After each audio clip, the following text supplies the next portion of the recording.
Everyone for being here today.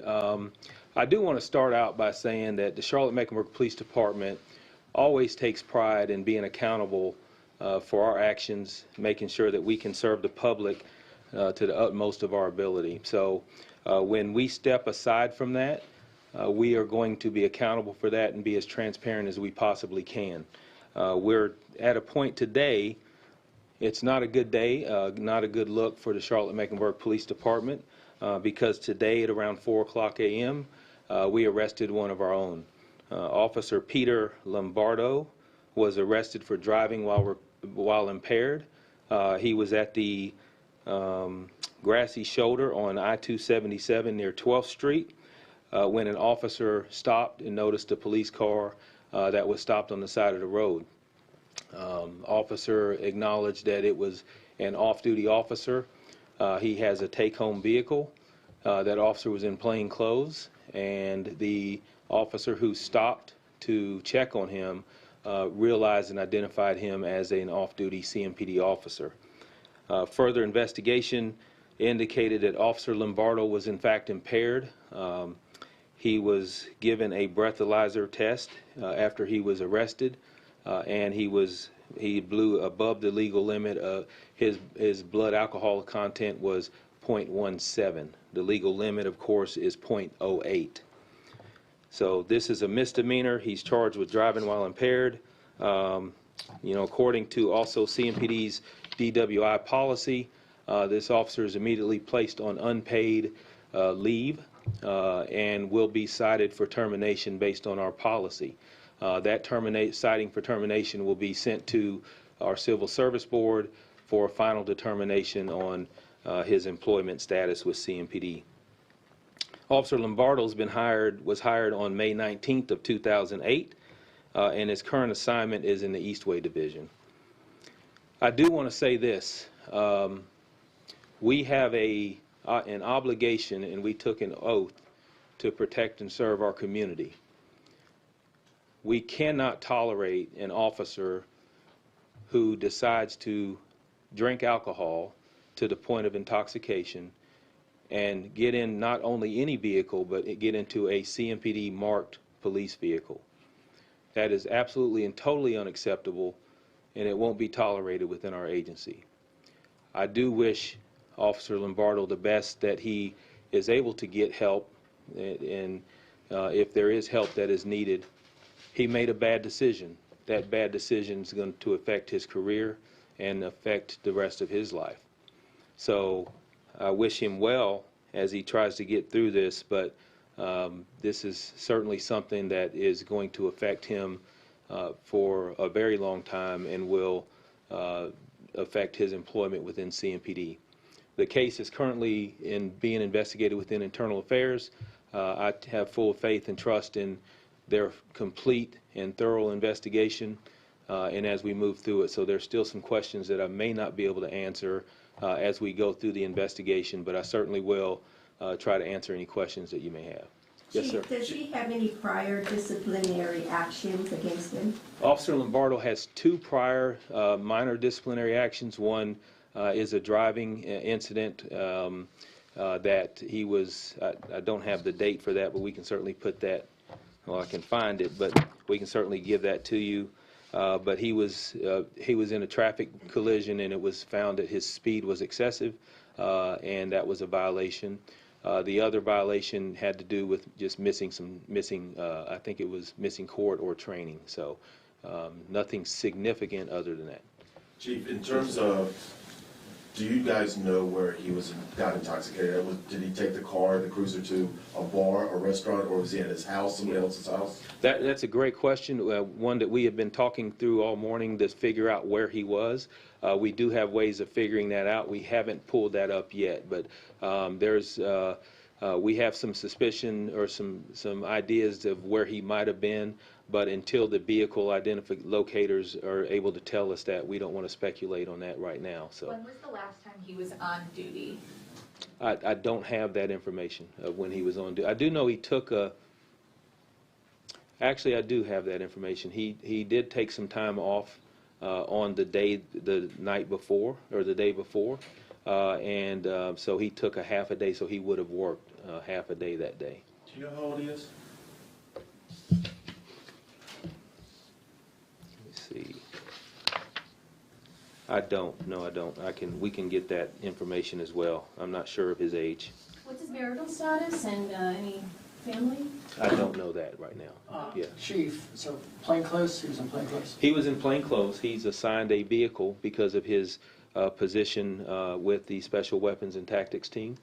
And so that vehicle is not to be driven, obviously, to go out and socialize and have drinks. And I think that's what he did that night.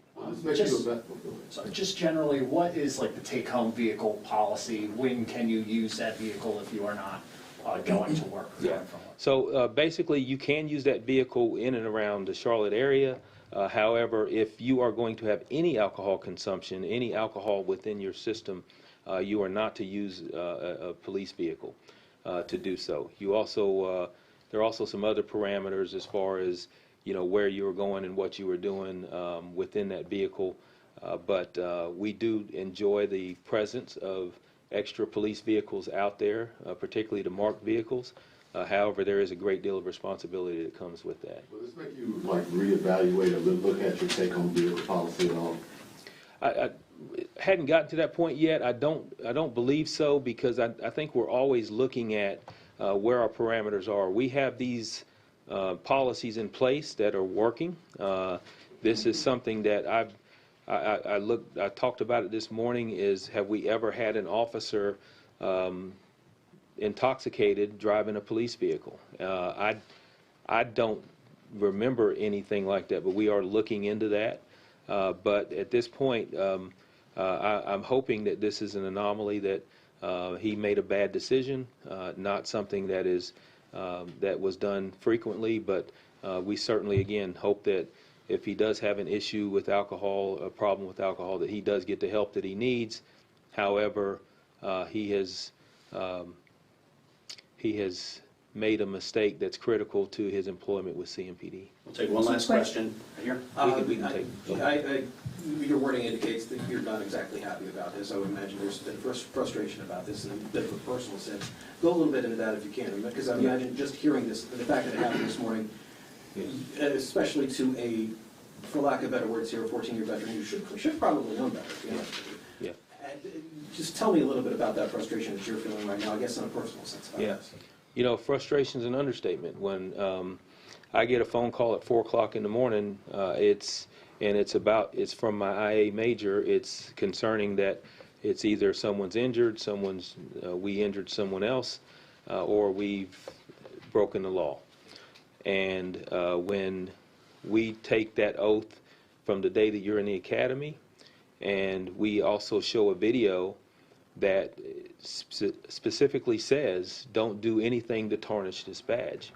Because when you do, it affects not just yourself, it affects the entire Charlotte-Mecklenburg Police Department, and it affects the entire profession of law enforcement, particularly at a time where we are held under the utmost of scrutiny. And when you do things like this, it affects our entire agency. So it is frustrating and it's disappointing. But at the same time, there's a reason why we have our policies in place, so that we can quickly get out front and address these matters. Again, I hope that Officer Lombardo gets the help that he needs, but at the same time, you know, we also have to respect the men and women that are currently here doing the right things in the police department. Chief, Yes. talk about the arresting officer. How difficult, I mean, put yourself back in his shoes when you were young and growing up. How difficult is it to arrest one of your own for something like that? Thank you for asking that. And I didn't mean to mention, because professional accountability is one of my core four within our agency. That means that you're not only holding yourself accountable, but holding each other accountable.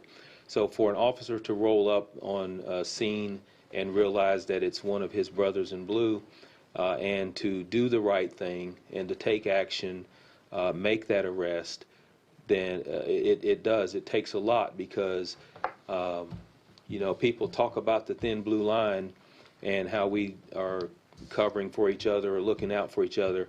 I don't believe that's the case in Charlotte-Mecklenburg Police Department.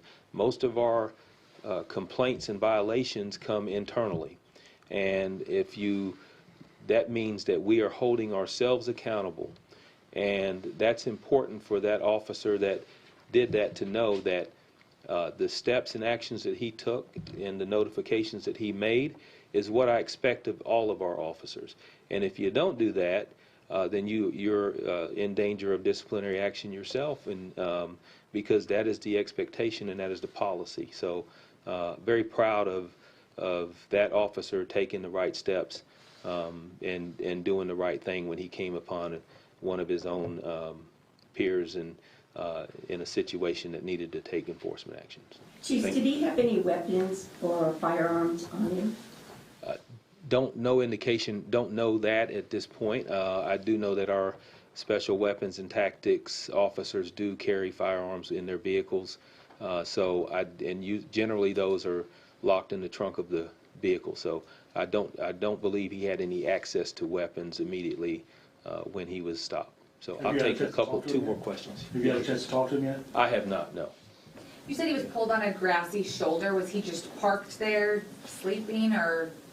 Yes, that's what the indication is. He was on the grassy shoulder. I don't know if he was sleeping but he was. That level of intoxication is pretty high at 0.17, and like I said before, that is beyond our tolerance of incident. Being in a marked patrol vehicle and at that level of intoxication, that officer will be cited for termination. It'll go to Civil Service Board.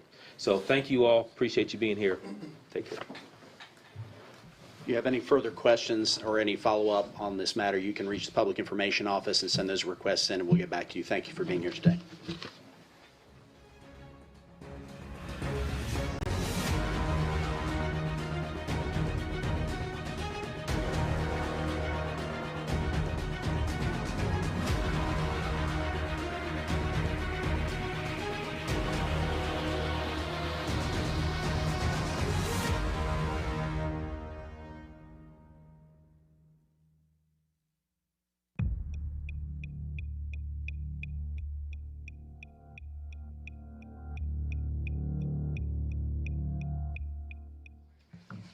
Welcome.